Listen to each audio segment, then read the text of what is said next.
शंकर सांब सदाशिव नमः शंभवे च मयो भवे च नमः शंकराय च महेश्वराय च नमः शिवाय च शिवतराय च। ओं गणानां त्वा गणपतिगुं हवामहे कविं कवीनामुपमश्रवस्तमं ज्येष्ठराजं ब्रह्मणां ब्रह्मणस्पत आनशृण्वन्नोतिभिः सीदसाधनम्। ఇది సిద్ధరామలింగేశ్వర స్వామి దేవస్థానము।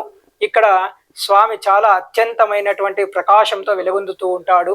ఇది చెరువు కట్ట మీద ఉన్నటువంటి పురాతనమైనటువంటి దేవాలయము। ఇందులో విశేషంగా ఏ పూజలు చేయించుకున్నా ఏ వ్రతాలు చేసినా కూడా సత్ఫలితాలను ఇస్తుంది। ఆ సిద్ధరామలింగేశ్వరుడి యొక్క అనుగ్రహం వల్ల మనకి సకల శుభములు జరుగుతాయి। అందువల్లనే ఇక్కడ చాలా మంది భక్తులంతా కూడా ఎంతో అత్యంత విశ్వాసంతో ఇక్కడ కార్తీక సోమవారం 4 వారాలు కూడా నిత్య అభిషేకాలతో స్వామి దగద్దగమానంగా వెలుగొందుతూ ఉంటాడు। స్వామివారికి నిత్యము కూడా పంచామృతాలతో అభిషేకం గావించబడుతుంది।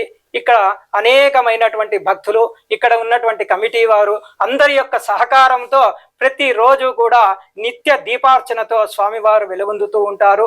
ఇక్కడ సిద్ధరామలింగుడు అంటే ఆ రామలింగేశ్వరుడు ఏ విధంగా ఆవిర్భవించినాడు అంటే గన ఆ రాముని యొక్క అనుగ్రహంతో ఈ చెరువు కట్ట మీద ఆయన లింగ రూపంలో ఆవిర్భవించాడు।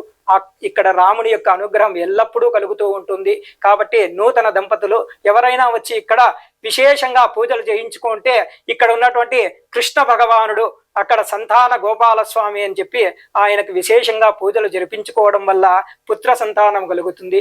కాబట్టి సంతాన లోటు లేకుండా ఆ సిద్ధరామలింగేశ్వరుడు ఆశీర్వాద బలంతో ఇక్కడ ప్రతి ఒక్కరికి కూడా నూతనంగా వివాహం చేసుకుని వచ్చేటువంటి దంపతులకు ఎల్లప్పుడూ కూడా సంతాన భాగ్యాన్ని ఇస్తాడు ఆ సిద్ధరామలింగుడు। అదేవిధంగా అనారోగ్యంతో బాధపడుతున్నటువంటి వాళ్ళు ఎవరైనా కానీ ఇక్కడికి వచ్చి మహాన్యాసపూర్వక రుద్రాభిషేకాన్ని ఆచరించడం వల్ల ఆ రుద్రుని అవకాశముతో వాళ్ళకి సకల మనోరోగాలన్నీ కూడా తొలగిపోయి ఆయురారోగ్యాలతో నిత్యము కళకళలాడుతూ నిత్య తోరణముగా ఎల్లప్పుడూ వెలుగొందుతూ ఉంటారు ఆ సిద్ధరామలింగేశ్వర స్వామి యొక్క ఆశీర్వాద బలముతో।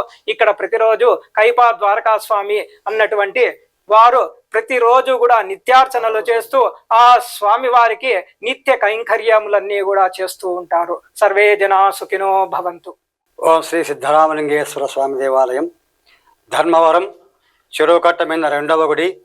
దీనిని క్రియాశక్తి ఒడియార్ అనే మహారాజు కట్టించి ఉన్నాడు।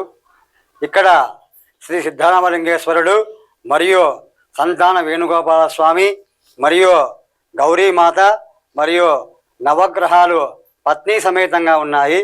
ఇక్కడ సంతానం లేని వారికి ఆ గోపాలకృష్ణుణ్ణి పూజిస్తే సంతానం కలుగుతుంది। మరియు ఆరోగ్య సమస్యలున్నా అనారోగ్య సమస్యలున్నా ఎటువంటి ఇబ్బందులున్నా శ్రీ సిద్ధరామలింగేశ్వరునికి మహాన్యాసపూర్వకంగా ఏకాదశ వారు రుద్రాభిషేకం చేసుకుంటే తప్పకుండా వాళ్ళు కోరిన కోరికలు కోరిన ఫలితాలు కలుగుతాయని యొక్క గుడి విశిష్టత। ఎందుకంటే ఈ గుడి పేరు సిద్ధరామలింగేశ్వర దేవ అంటే సిద్ధులు అనేవాళ్ళు ఇక్కడికి వచ్చి ప్రదోష కాలంలో అంటే సాయంకాలం 4:30 నుంచి సాయంత్రం 6 గంటల లోపల వచ్చి స్వామికి అభిషేకం చేసుకున్నారు। ఈ శుద్ధులు ఎవరంటే మీకు మాకు మనకి ఎవరు కనిపించరు, కానీ అటువంటి సమయంలో వచ్చి చేసుకున్నారు। ఈ గుడికి ఎక్కడ ఎక్కడ వాకిలు లేవు, అంటే కాలానుగుణంగా ఇప్పుడు మేము డోర్లు ఏర్పాటు చేసి ఉన్నాము కనుక ఇక్కడ ఉదయం పూట మాత్రమే పూజ ఉంటుంది, సాయంకాలం పూజ ఉండదు। ఎందుకంటే సాయంకాలము సిద్ధులు అనేవాళ్ళు వచ్చి ఇక్కడ ఆ యొక్క సిద్ధరామలింగేశ్వరునికి పూజ చేసుకొని వెళ్తారని ఇక్కడ ప్రత్యేక కనుక ఈ సిద్ధరామలింగేశ్వరుని కార్తీక మాసంలో మరియు మాఘమాసంలో ఇక్కడ విశిష్టమైన పూజలు విశేషమైన అభిషేకాలు జరుగుతాయి కనుక అందరూ కూడా స్వామివారిని దర్శించి స్వామి యొక్క ఆశీర్వచనము తీసుకొని అందరూ కూడా సుఖంగా సంతోషంగా ఉండాలని కోరుకుంటూ సర్వే జనా సుఖినో భవంతు।